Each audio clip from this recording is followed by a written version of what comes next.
It was a radiant morning in the heart of the city when Adrien Keller, a self-made millionaire celebrated for his sharp discipline and flawless routines, stepped into his mansion's kitchen after wrapping up a long business call. Sunlight streamed through the towering windows, bathing the marble floors and polished counters in a golden glow. Everything in Adrien's world was perfectly timed, spotless, and under control, except for a faint, rhythmic sound of metal brushing against porcelain somewhere behind the counter. Curious, he followed it, assuming it was just a cleaner finishing up or a staff member preparing breakfast. But when he rounded the corner, he stopped cold. There, crouched on the floor near the wall behind the dining table, was Isla, his young maid. Her uniform was slightly rumpled, her eyes lowered, and she was eating what looked like leftovers from last night's dinner. Not at the table. Not with proper cutlery. Just quick, nervous bites, as if terrified someone might catch her. For a long moment, Adrien just stood there, a billionaire surrounded by abundance, watching a woman secretly eat discarded food. If you believe that kindness and second chances can transform lives, please take a moment to like, comment, share, and subscribe to Stories of Kindness. Because stories like this remind us that even a small act of compassion can rewrite a person's life. Adrien wasn't a cruel man, but somewhere along his journey to success, he'd grown detached.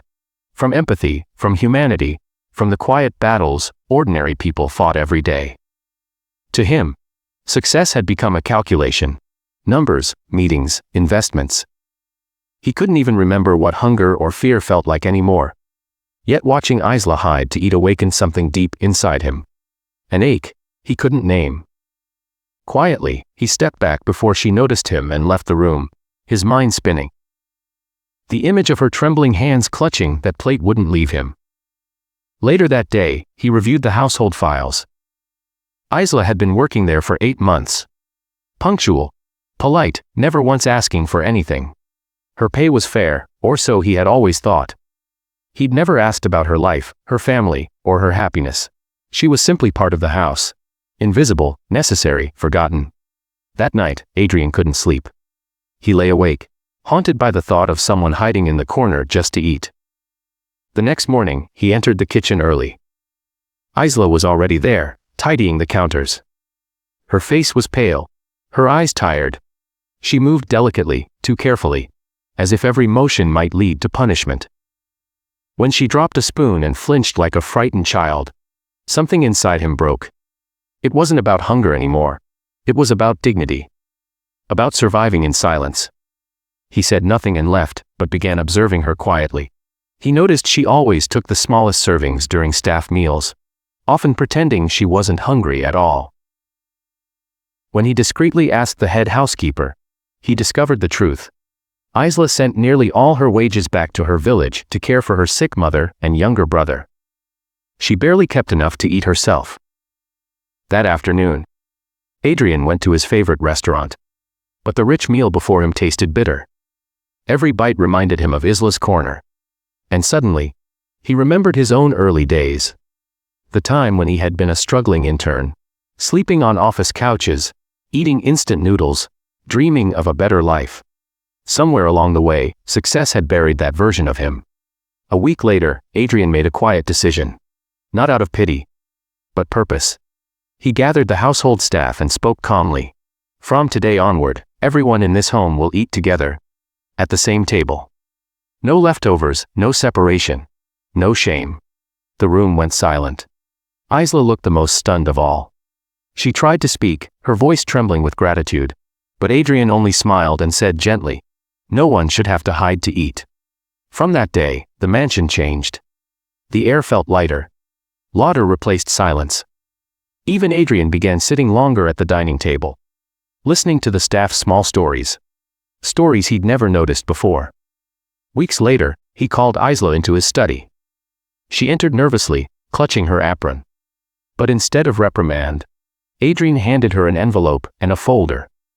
Inside was a scholarship fund for her brother's education and a medical support plan for her mother. Isla's eyes filled with tears. She tried to speak, but Adrien stopped her with a kind smile. "You've spent your life helping others," he said softly.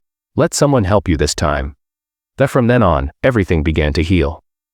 Isla's mother received proper care. Her brother started school. And Isla, she began to smile again, truly smile. Adrien, meanwhile, began donating quietly to orphanages and shelters, sponsoring meals under no name. The man who once believed only in profit rediscovered faith in humanity.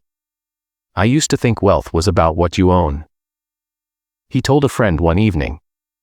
But it's really about what you give, without expecting anything back. Months passed. The once cold, silent mansion now echoed with warmth, laughter, and shared meals. Isla often prepared extra food to take to local shelters, always with Adrien's blessing. The image of her once hiding in a corner became a symbol. The moment that changed everything. It reminded Adrien that kindness doesn't begin with grand gestures. It begins the moment we choose to see what others ignore. One bright afternoon, Adrien sat at the long dining table with his staff. Sunlight streamed through the glass windows. And for the first time in years, he felt true peace.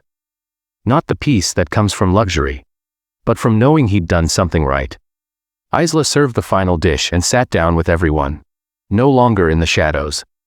As they shared a meal, Adrien realized that the woman who once hid to eat leftovers had taught him the greatest truth of all: compassion is the true currency of a meaningful life. If this story touched your heart, please don't forget to like, comment, share, and subscribe to Stories of Kindness. Because every act of empathy, no matter how small, can change someone's world. Before you go, tell us in the comments, what does kindness mean to you?